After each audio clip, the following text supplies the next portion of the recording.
Julian Meyer. You're watching Own Your Wellness, and I am excited about today's guest. We have been wanting to have this conversation for quite some time now, and because of my scheduling issues, thank goodness he's patient with me. We are finally having this conversation. He's an amazing soul, and I'm so lucky that we get to have him here today. Julian Hayes II, welcome to the show. It is great to be here, Julianne. I am so happy to be here. So happy to have this conversation. The intro is inspiring. I'm ready to jump up. Definitely not do any burpees because I'm not a fan of burpees. So I'm just excited to be here. Thank you. Neither am I. I'm not a fan of burpees, but I am excited to be here. So, you and I have a lot in common, and we definitely resonate on a bunch of different levels, but the rest of the audience isn't necessarily familiar with you yet. And I would love for you to share, in your own words, obviously, a bit about yourself and your wellness journey. Yeah, I like to say that curiosity has kind of been my North Star, and it still is to this day. And just not to go too far into the past, but a little bit is important when I think about health and I think about paradigms. And that's a big thing when it comes to our health. And for me, my initial paradigm was seeing that when you get to 30, things start going downhill from there. And it sounds crazy, but that's what I saw. I saw a lot of people start to fall apart, had grandfathers, aunts who had a lot of chronic health struggles. For me, I didn't eat my first salad or anything like that until I was 20. Luckily, I had genetics to help me with basketball, but I ate a 20-piece chicken nugget, supersized fry, and a giant sweet tea before games and everything. Wow. And you still did well. That's impressive. Unfortunately, I think about the times that if I didn't do that stuff and I did other things, what would have happened? But that's neither here or there.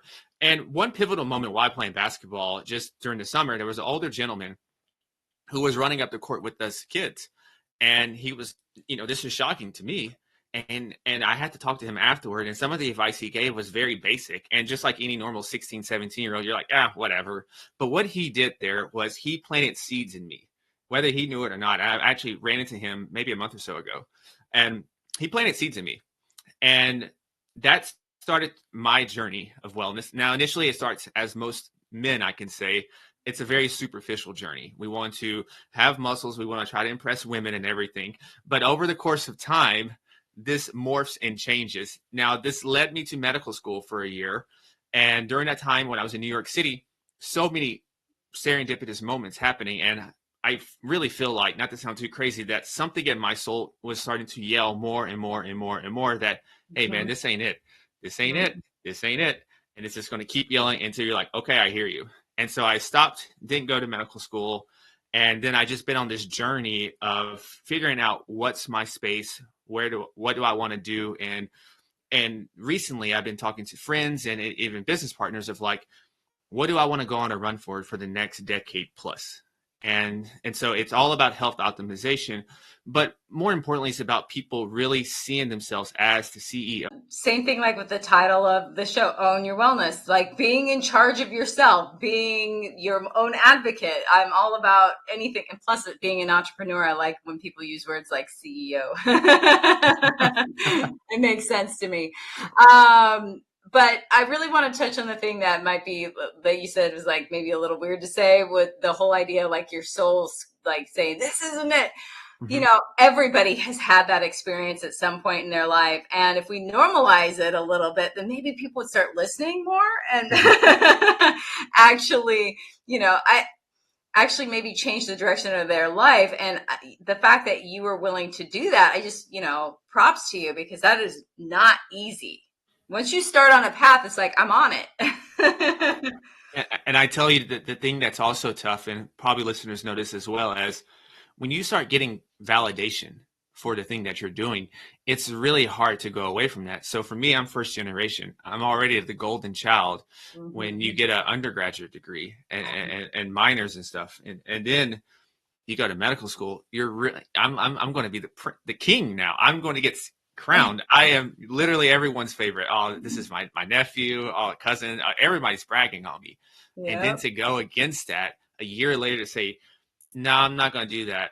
And then just to find different jobs, you're like, oh, I'm working at a gym. And then I'm also working at a call center. So you go from being the prince to people are like, what is this guy doing?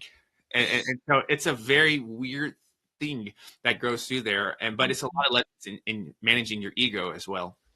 You know, this isn't exactly where I expected us to go in the very beginning of our conversation. However, I think it is really important because, and I'll tell you real quick, one of my business partners, he says that, you know, when you're doing something new and you're an entrepreneur, people will call you crazy. They'll think that you're absolutely insane. But once you're successful, then they'll ask you how you did it. So it's up to you. Do you want to stay crazy and quit? Like quit and stay crazy in their mind, or just Mhm. continue doing what you planned on doing, and then at some point they'll be like, oh, okay, now I get it. So how are you able to manage your mind in those times when it would have been easier technically to Mhm. just keep on that path and be the favorite, you know, Yeah. because it's so much more, it's a nice place to be. Mhm. I mean, who doesn't like praise? I mean, I'm an only child, so I love praise already as an only child. You know, you're used to being the center of the universe. Now, for me, it's almost like a TV show. If you think about some of our favorite TV shows, the first few seasons you're going to have that same cast of people, and then all of a sudden you're like, man, they changed the whole cast around for season 4 of this TV show. And that's Mm-hmm. essentially what I kind of had to do with myself. Now, you had some recurring characters that were there at season 1. Those are some of my day one friends that accepted Julian no matter what. But then you had some people that you maybe just not get rid of, but maybe they're just not a regular on the series. Now they're just going to appear for an episode or two. And so how we can translate that is these are people that I can't give too much energy to right now. I can't give too much exposure to them right now because I'm like a little baby. This thing I Mm-hmm. want to do, this journey I want to take, it's very fragile right now. And I have to really manage it, be careful with it. So so I guarded my energy. And then I also started to build up a different supporting network of what I needed in that moment. I went to therapy for a little bit, just to kind of center me, Mm-hmm. get me thinking right. And then exercise is always there, but it was really a daily focus on my mindset and really thinking far out. That don't get caught up in this moment right now. Think about where you're going to be down the line and what you're building. I like that because it keeps it easier to move forward instead of getting stuck in what the current circumstances are. And I think a lot of us do that in so many different ways. I mean, especially when you think about health and wellness, there's very rarely a really quick, huge win. It takes some time to, I don't know, maybe lessen some symptoms depending on where you are in the Mm-hmm. wellness journey. But I don't know. To me, I just think that managing your mind is so important. So I'm glad that you brought that up. Now, how do people feel about you now in your life? Are you to a place where they're like, okay, I see you, Yeah. or is it Yeah. still kind of like some You, people get it, some people don't? you see it a little bit, but still they need to really visually see it. And so Mm-hmm. not yet, but I think the difference is it's really the way I carry myself. Mm-hmm. I'm much more confident. I'm very comfortable in my energy now. So you almost force people to kind of get in line. I don't know any other way to say it. They just Yeah. get in line because a lot of it is really how we see ourselves is a lot of times like a mirror, how the world's going to see us. And so if I am filled with insecurity inside and telling myself, I'm probably going to project that even subconsciously to the outside world. So the more I worked on myself, the better that the world is going to be projected because the lens through which I'm seeing the world now is much different than what it was at the very beginning. I really love that because it really is a perception, and we're always telling ourselves a story anyway. So why not tell one that suits where we're trying to go and what we're trying to accomplish? Now, the reason why I asked you that question, just for those that are watching, and also maybe even you to understand, is because anytime you grow and change, there will always be people. It's not ever going to be easy. There's always going to be people, no matter where you are. Like even last year, my dad said to me, and I'm successful, and he said, would you have considered getting a real job? And now he doesn't say that, but I mean, even up to a year ago, and I'm 46. So, Mhm. it took a long time for me to get there. So you really do have to manage that, aspect and be okay and know who you are while you're growing Mhm. and changing. Now, I know that you do a lot of coaching Mhm. and a lot of in speaking as well. What is the main thing that you want people to know and understand about themselves when they're working with you? Yeah, I really like to. It's a. I would have answered this question differently, probably even a year ago now. But the more and more I go about this thing, the more and more I see it's a mental game. And really, I want people just to accept themselves for who they are and unapologetically. Mm-hmm. I think a lot of times some of our health issues comes from just a inner conflict, and a lot of times it's even subconscious. Yes. And really just accept who you are. And because when you do that, you're going to be able to have these two worlds that a lot of times we struggle with our health world, with our professional and other world. And these Mm-hmm. things are always just butting heads. And when you finally find a way and accept yourself, and you have these things just symbiotically just cohese and merge as one, things just get so much easier from there. But it sounds easy, but it's not, because a lot of times you have to audit yourself. You have to be honest with yourself. And a Mm-hmm. lot of that stuff is difficult. And it's easier to say, hey, can I, what's some biohacks I can do, or what's some peptides I can do, and things like that. And I love those things. I am such a geek for those things. But, life works in sequence. Mm-hmm. And those things are later down the sequence. And you can't skip steps, because if not, we're eventually, there's a saying that we rise to the level of our standards during hard times. And this is the same thing here in this world, that if we don't have this standard of inside and our internal game there, at some point when adversity strikes, we're going to revert back to this default, no matter how many tools that we have available for us. You know, wow. I've never heard it put that way before, and I really, really like that. But I just want to point out too that, you know, we live in a microwave society. We want everything right now. And like you said, the biohacks, the let me just do this and let me fix this symptom, but not really getting to the root thing. And sometimes it's really simple, not necessarily easy. Absolutely. Absolutely. I realize this because I'm kind of the opposite way. And, it's funny that I get to talk with a lot of business people, and Hmm. they're and now they're transitioning to the health world, and I'm the opposite. And so, but it's parallels though, because when you tell me that, oh, it's going to take consistency, discipline with your health, I'm like, well, yeah, of course. But if you think Hmm. about certain things business wise, and I'm thinking sometimes I want it now. And you're like, why do you want that? Usually there's something you're trying to project. There's somebody you're trying to prove wrong, which is fine. But a lot of that time, though, what are you sacrificing in that moment? Is that going to lead you to making certain decisions in the short term that can potentially lead to long-term agony, long-term things that you do not want? And so that's why I'm very adamant now on really learning yourself and really accepting yourself and knowing why you want certain things. I know we say find your why and all those things. And a lot of times when we say find our why, the first answer is not your true why. No. Yeah, some people are like, hey, I want to impact the world, or I want to feel healthy. Well, why do you want to do that? Think.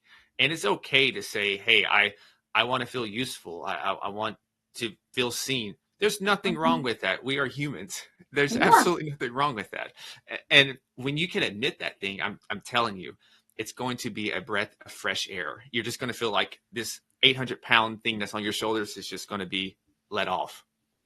Yes, yes, I love that. Even when I was doing personal training, people would be like, "Oh, I want to live a long life or whatever." I'm like, "No, girl, you want to fit into that dress that you wore back when you were 19 years old. Just be honest. There's nothing wrong with that, because what does that actually mean? What does that stand for? It's a symbol of what that stands for you." Mm-hmm. You know? Absolutely, absolutely.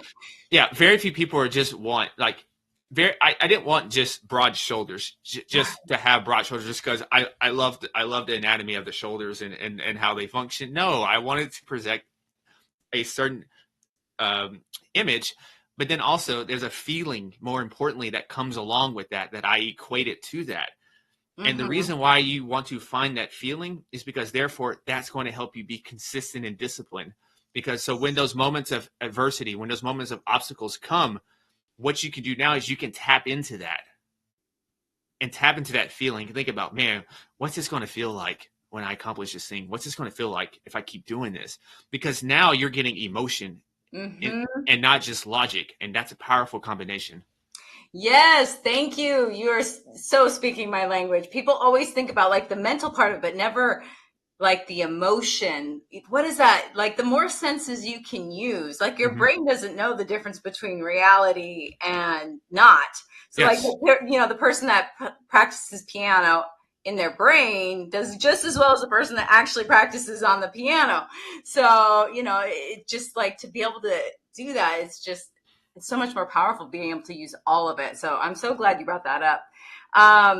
My question for you, and I don't always ask this of everyone, but since you are in this sphere of like whole being improvement, like not that there's anything that needs to be improved upon perfection, but like if you want to live a different life or like experience life in a different way, you have to change your habits and how you show up in the world, that sort of thing. I'm curious, what is your thoughts on like a morning routine, or do you have like certain things that you do every day to like prime your brain, or what is that like for you? Yeah, so a couple things I do is I have a recording of just of like my statement of who I am. I have like my winner's declaration of to get myself going every day, because I'm not normally what I would say is just a high super confident person, right? I had to really work and build on that, and Mm-hmm. I and so that's the thing I'm always guarding against. And so I have this recording usually every 3 hours or so. It's a reminder that goes off, and so for 2 minutes I'll say some type of statement just to build myself up and pump myself up. One of the best lessons my mentor gave me was, don't beat yourself down, build yourself up. Mm. And so that's something I constantly do. So, and he's like, Julian, you're fantastic at the physical gym and building your body, but you're mentally and spiritually weak. You never go into the spiritual gym, and until you start going to the spiritual gym to build your muscles in there, Mm-hmm. you're not going to get what you want out here. And so I took that to heart. So I do a lot of work in there, and I'm going to continue to do more. And I know I need it more because I'm like, I don't have time just to sit. I don't want to just sit and do this. I want to go run or punch something or slam some weights. I want to do that. I don't want to just sit here and be Uh-huh. and be quiet. But a lot of our best insights come from silence. So that's definitely something I do. I like to move my body every day in some sort of capacity.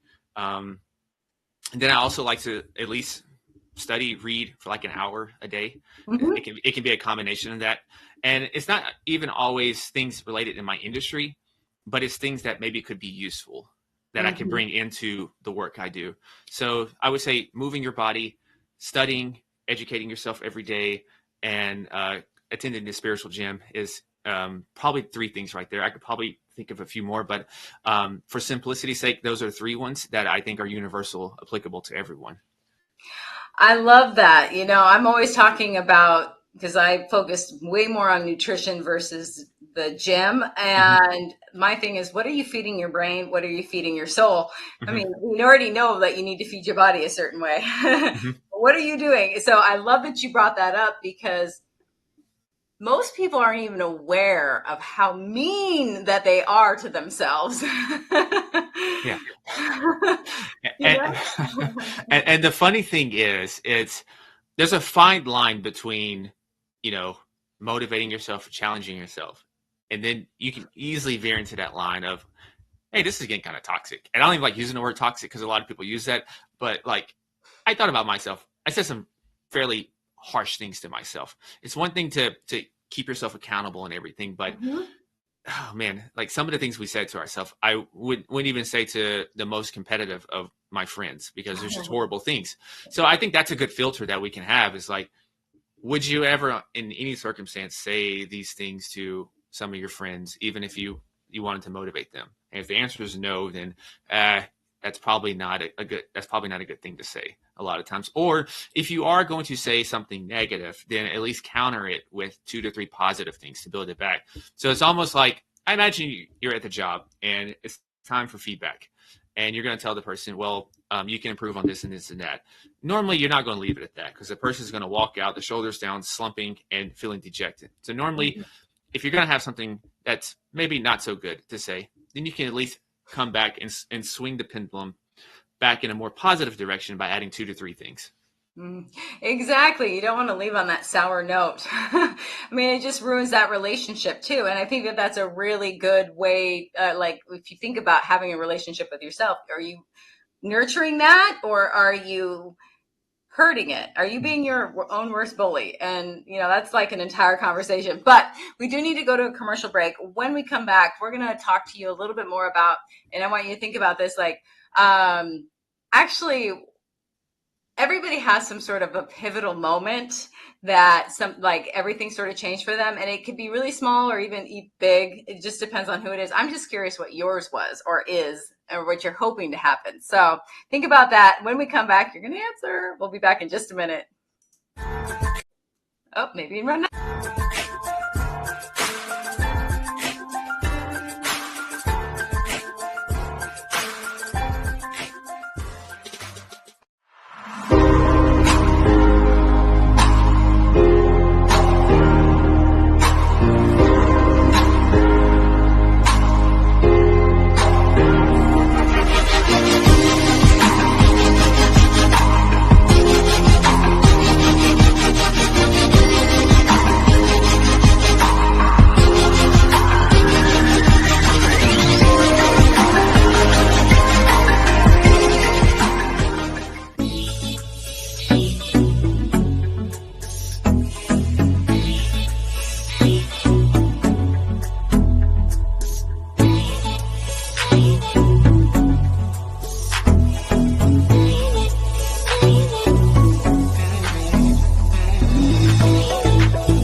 Welcome back, everyone. I'm Julian Meyer. You are watching Own Your Wellness, and today's amazing guest is Julian Hayes II. Welcome back to the show.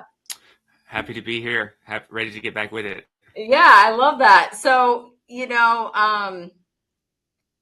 before the commercial break, I was talking to you about like pivotal moments, and I'm just curious what's like one was for you, because we all have them, and sometimes we can only see them in retrospect.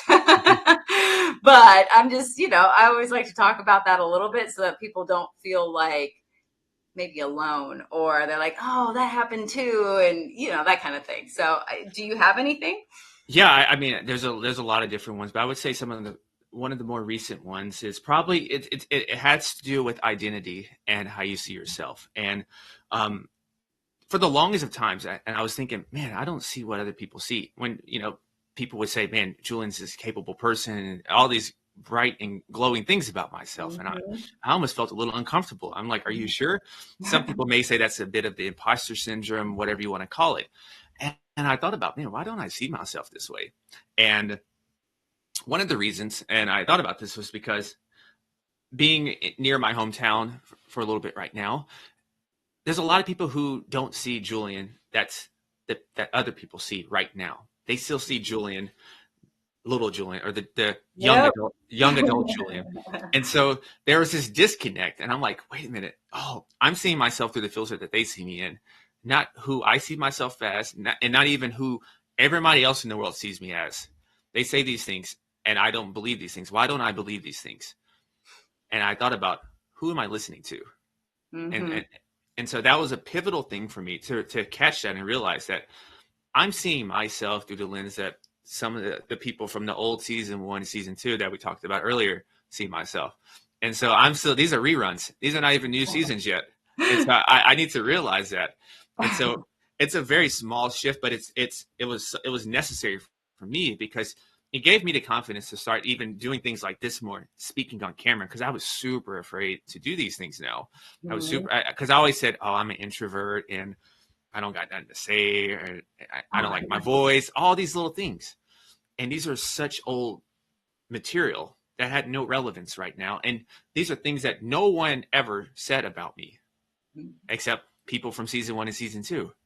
And so you just have to nip that in the bud. So I bring all that together. So for listeners and thinking about this, is that if you sense a disconnect, you sense a resistance in doing something right now, and there's a big one when it comes to our health.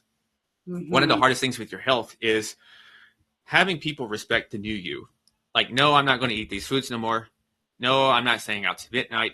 Look, it was a struggle at the very Yeah. beginning when I said, all of a sudden I came back from college and said, I'm just not going to eat these foods. Oh, you think you're too good for our foods now? Oh, these are not, you used to eat these foods. What are you going to do now? So you had all these things, right? Oh, you're too good to go out and stay out. Oh, I'm just going to go to bed at 10. Oh, you're too good to hang out this late now. All these things, right? This low key peer pressuring, right? And, and so if you see that, just remember that these are things from the old season, and remember that you're in a different season of your TV show or movie or whatever you want to be. Mm-hmm. And also you're building for future seasons as well. And so you think about the direction and the quality that you want that to be. I like that idea too, because a lot of people, there's people in my life that I'm like, I can't believe you know how to drive. And I'm like, they're 45 years old, of Yeah. course you know how to drive, but I've known them since we were 5. So, in my mind, it's like still odd. So I totally appreciate what you're saying. It's like, some of them are still shocked at who I've become. Mm-hmm. And to me, it's like, nah, okay. Yeah, that you've missed so many iterations of me, even in between that. I don't get that. So I like this idea of paying attention to who's saying what. And I will add one other thing with that to go against that, because some people say, well, I can't I can't exactly change everything in my environment just this very moment. Well, you can do is just be quiet. And what I mean by that is, don't share your goals with everyone. Don't share Yes, your, move in silence. Move in exactly. silence, or move with very few people knowing, and highly curated people knowing, whether that's a mentor, a coach, or a close peer or friend. They can know, but someone 100% certainty that it's going to be constructive and beneficial for them to know. Other than that, stay absolutely silent. Like, a lot of people, like, somebody asked my mom, what does your son do? She's like, I don't know. He's like an entrepreneur or something. And I have purpose because I don't want people placing doubt in her head, or fear or nothing like that, right? So we're just gonna let this pan out, and then over time, it's like a campaign. You're just gonna slowly drip things out when Yep. they need, or they'll find out what you do when you're done doing that particular. But everyone does not need to know your goals. You do not need to announce it on the internet, social media, or nothing. I am a proponent of moving in silence. Amen to that. Something that I came from the addiction world, so that's where I used to work, and it's like one of the things that they talk about in meetings and stuff is like you're as sick as your secrets, so that you should be able to share your stories. And while that is true, not everyone has earned the right to hear your story. That's why Absolutely. they have meetings in rooms, so that you can be with like-minded people who are not going to shame you when you tell the most embarrassing, humiliating thing you've ever done. They're going to go, oh yeah, me too, So then you feel like you can let that go. But if you went out and told somebody else, they might be like, oh, that's not going to do anything for you. So I love Mhm. this idea of being very precise about who you share what to. Mhm. It's like, are you asking for advice or counsel? Because, like counsel is very different from somebody's opinion. Because I saw myself at times, and I was like, I'm sharing something, but I'm sharing something because I'm hoping for you to give me validation and certainty Uh-huh. on the move I'm about to make, or I'm hoping you talk me out of it or find something wrong with it. But my intuition and my gut tells me I already know what I need to do. Just like when I decided to leave school after that, I thought about telling people, but I knew what the right decision was because I didn't want to look 20 years down the line. And one of the worst poisons you can have is regret. I Mm-hmm. wish I did this. I should have did this. And then sometimes people blame others for not doing that thing that they should have done. And it's just a horrible thing. And I didn't want to have that. And so therefore in that moment, I just kept it to myself and trusted my own gut. And Mm-hmm. because I knew what the answer was going to be with everybody else, because they're going to just look from it from a fear standpoint. If you think about a lot of times, even with our health right now, you can ask someone, are you running away from something or are you running towards something? And so for me, when I first started off with health, I was running away from something. I saw Mm-hmm. chronic illness, chronic disease in my family. I was running away from that. But as we all know, when you are in a fear state and that is what's driving you, you always can be controlled. You're not truly totally free yet. Whereas it's Mm-hmm. much more empowering when you're running towards something. I'm running toward what I like to say is total sovereignty over my health. It's not just the absence of the disease and illness, it's the absence of limitations on how I can experience life. And you compare and contrast those two things, which one sounds much more invigorating just from an energetic standpoint that you feel different? And it's going to be the one that you're running towards something. Yes, exactly. And plus, when you think about it, well, words matter. It really does matter how you say things, but also you get what you focus on. So if you are like fear based, Mm-hmm. you are going to create more of that energy in your life, whether or not you realize it. I think that a lot of us, myself included, I've caught myself multiple times realizing, oh, I'm doing this because I'm trying to avoid. It doesn't even matter what it is, like Mm-hmm. health, money stuff, work, family, you name it. I'm trying to avoid it. And then it's like, okay, let me just reframe it. I have the best intentions. It's not even like a bad goal, but just to reframe it into like, okay, instead of thinking about what I don't want, what do I want? Yeah, yeah. Because I mean, I saw this growing up, and that's why that's it's top of mind. Is that I'm so tired of being sick. I'm tired of being sick. I'm tired of feeling bad. Yes. You're just affirming that. You just Yes.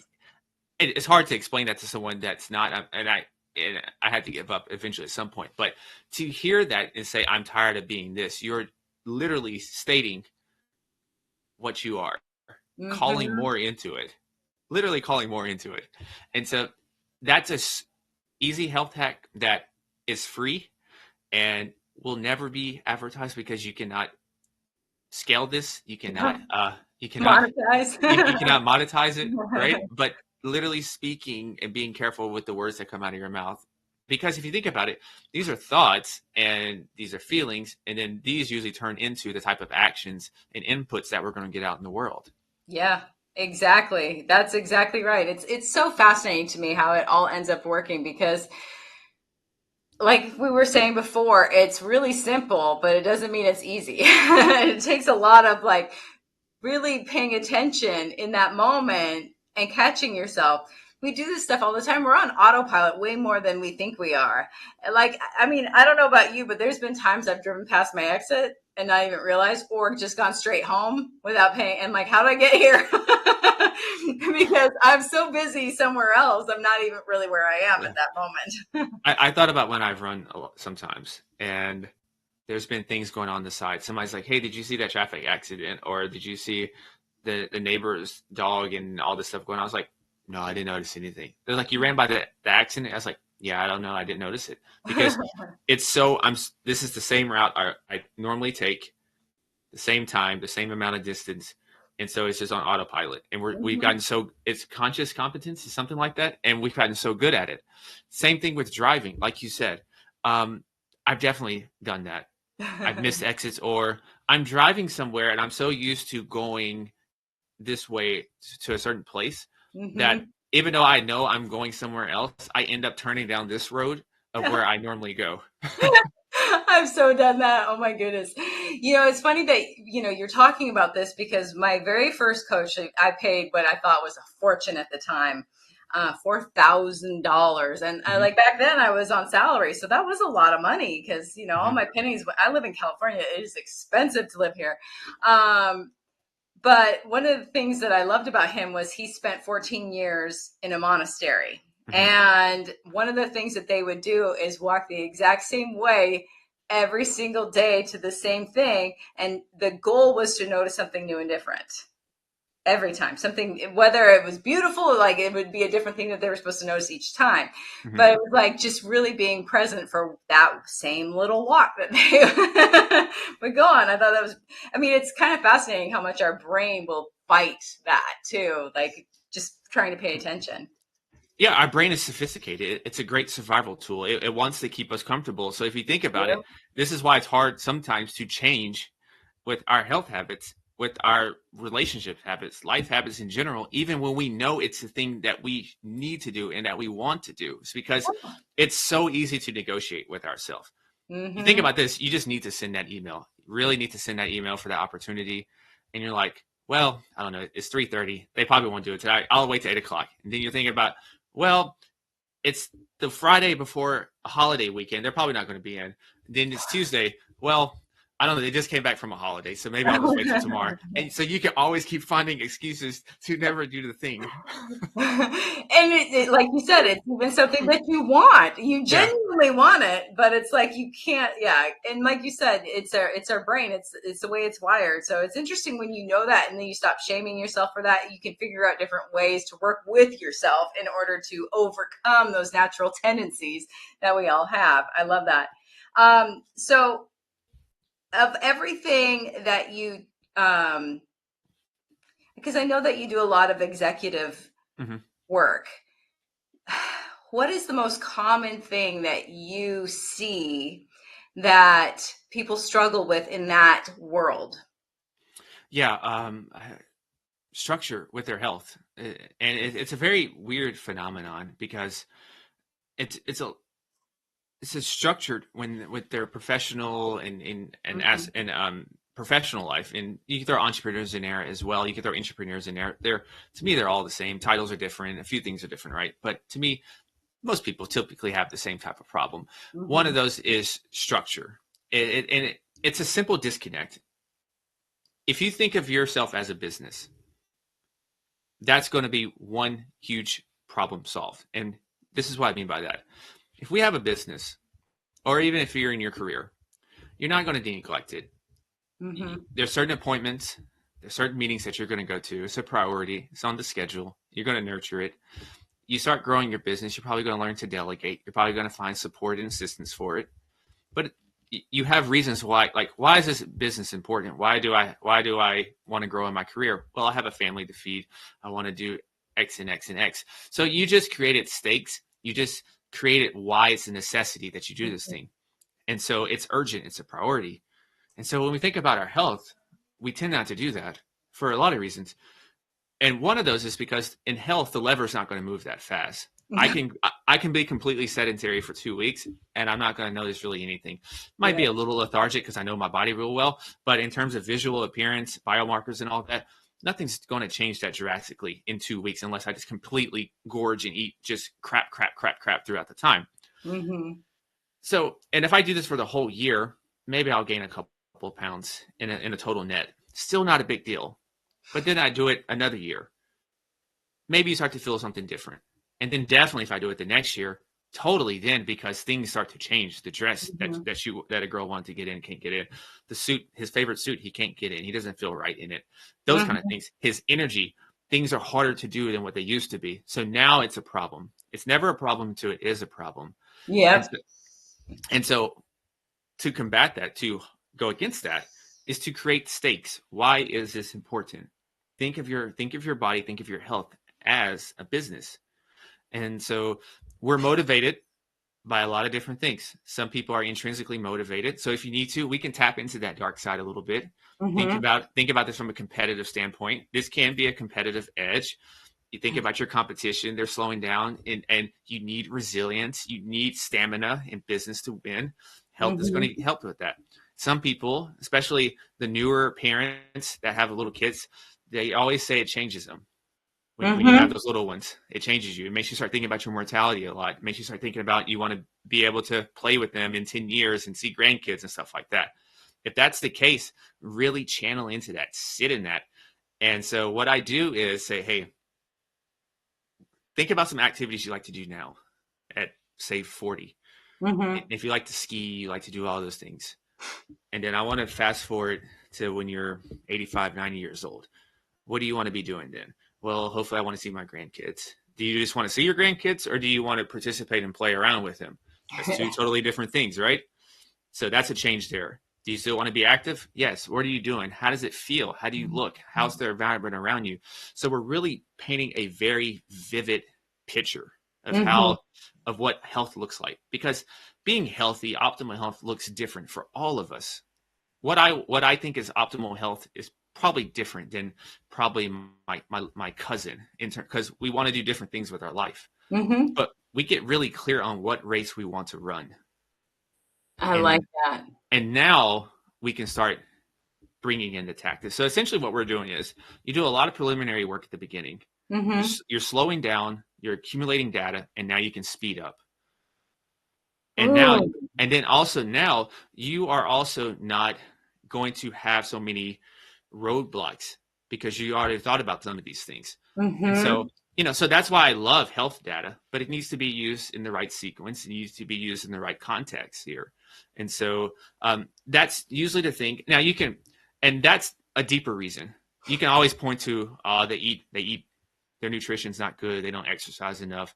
Those are surface level. There's an underlying reason why those things are not happening. Exactly. No, I love that. It's true, because in something that I realized that for me worked, because I still would struggle with some of those issues, was like, how much am I loving myself today? Because would I feed my baby this, or would I feed a child? No, then probably I wouldn't want to be eating that myself either. So, but we do need to go to one more commercial break. When we come back, I really want to talk about this idea of progress versus perfection and how to move forward when we have our setbacks. So we'll be back in just a minute.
Welcome back, everyone. If you're just joining us now, I'm Julian Meyer. You are watching Own Your Wellness, and today's awesome guest is Julian Hayes II. Welcome back. I guess it should be like, there we go. It's always opposite. So during the commercial break, I was thinking a little bit about this idea of progress, not perfection, and how, we can create these. Let me back this up. What I really love about what you said before the commercial break was like doing the groundwork. Mm-hmm. and figuring out, like, not just the surface stuff, but figuring things out so that you have an understanding of why you're doing what you're doing when you're doing it. It's a lot more powerful that way when it's not just surface. I mean, anything is, but there's always going to be times when we fall off the wagon or we make choices we didn't want to, that sort of thing. What are your thoughts on that? And like, some people have certain tips and tricks that they do, like not 2 days in a row, or your Mm-hmm. next meal's better, or whatever the case may be. But I'm curious what your thoughts are about like how you deal with that mentally. Mm-hmm. Yeah, mentally, um, I'm not a huge fan of baseball, but there is a very good thing in baseball that I really appreciate, and it's that you can be a Hall of Famer batting a little over 300%. Or yeah, and or actually, let me rephrase that: 3 out of 10 times going up to the plate, and you can get a base hit out of those times, and that's your batting average. You're probably going to be a Hall of Famer. So that means those guys go up there 7 times, strike out, get out, and Hall of Famer from that. And so you put that in perspective. And if you think about from a business perspective, you see a lot of companies. What we see today is not nearly what they were originally when they first started coming out. It's like 10 or 15, 20 iterations. And health-wise, what you thought was going to be the way for you to get to your ideal weight, your ideal health, most likely will not be that. And there's a quote Jeff Bezos said, and I believe he says when he talks about Amazon at the beginning, he's like, we are stubborn on the vision, but malleable on the details. Ooh, I like that. Yeah. And a lot of times this is harder for us to see because we see what's in the light, but we don't really see how things are made in the dark. So even like if you think about a movie, or even you think about this show here right now, people are going to be able to see this, what we're doing right now, but they're not going to get to see all the things that you do on the back end when it comes to scheduling, post-production, pre-production, technical mishaps. They don't get to see all of that, building the audience, getting this out there. They just get to see this part, which is fine. But that doesn't give us the entire big picture of it. And so I bring all this and culminate it is that what we think we see as perfection and a great final finished product is really just a series of edits and a bunch of twists and turns that have been nicely put together to give that illusion. That when we go to the movies and see that 2 hour and 30-minute movie, we don't see a lot of things that are left out. There's probably 3.5 to 4 hours worth of material, but only 2.5 of it made it there. That great memorable line that we see in our favorite romantic comedy or our favorite drama, they probably rehearsed that hundreds of times, and then they still messed up, and they had to do it again and do retake after retake after retake, and now it looks perfect. So anytime you think that somebody's having perfection, I want you to really, really, really think of this. It is all an illusion. No one has it together. I've gotten to interview a lot of people, and I come in there thinking, man, they're gonna everything's put together. They're living the dream life, and then we get to talking, and like, oh, they got problems too. They got problems too. They got bigger problems. There's always an illusion, and so give yourself some grace with that, because really, when you're thinking I need to be perfect, that's a great way of procrastinating, and that's really what that is. It's not that I really want to fine tune this product, or I really want to make sure this is the perfect workout plan, the perfect meal plan for me. It's really I'm procrastinating to get started because there's some hesitation or there's some fear or doubt that is addressed, and this is a better way of saying that. I like that because one, what's that saying? Like a 20-year overnight success.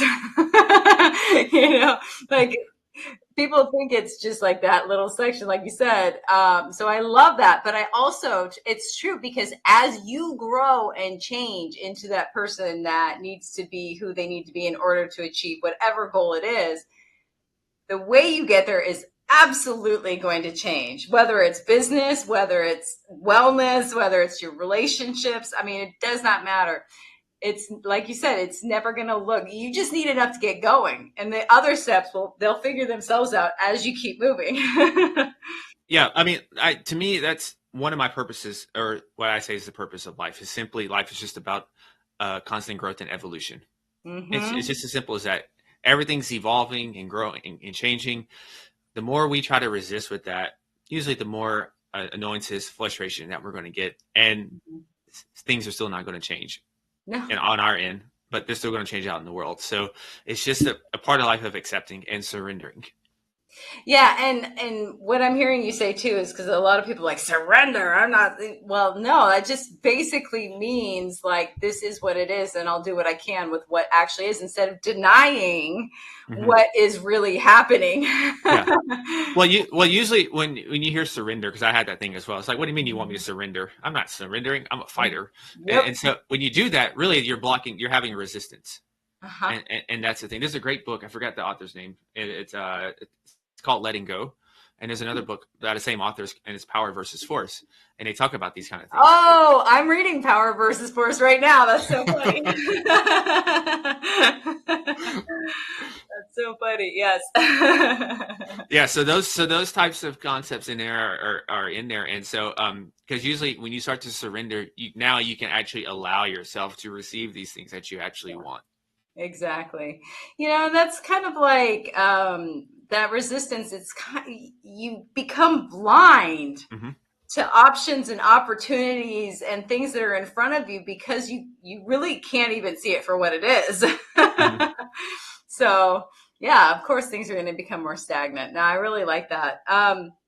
We are running low on time. I've been, popping up your website and your YouTube and, and mentioning that you do coaching and speaking, but your website's the best way to reach out to you, I assume? Yep. The website will be the best way. It's the easiest way. Perfect. I just want to make sure we said that before we got to the very, very end. And obviously for anybody, we'll have all this information in the show notes too, but I'm curious because we only have like 3 minutes left. If you could give one piece of advice to yourself when you were younger, what would that have been?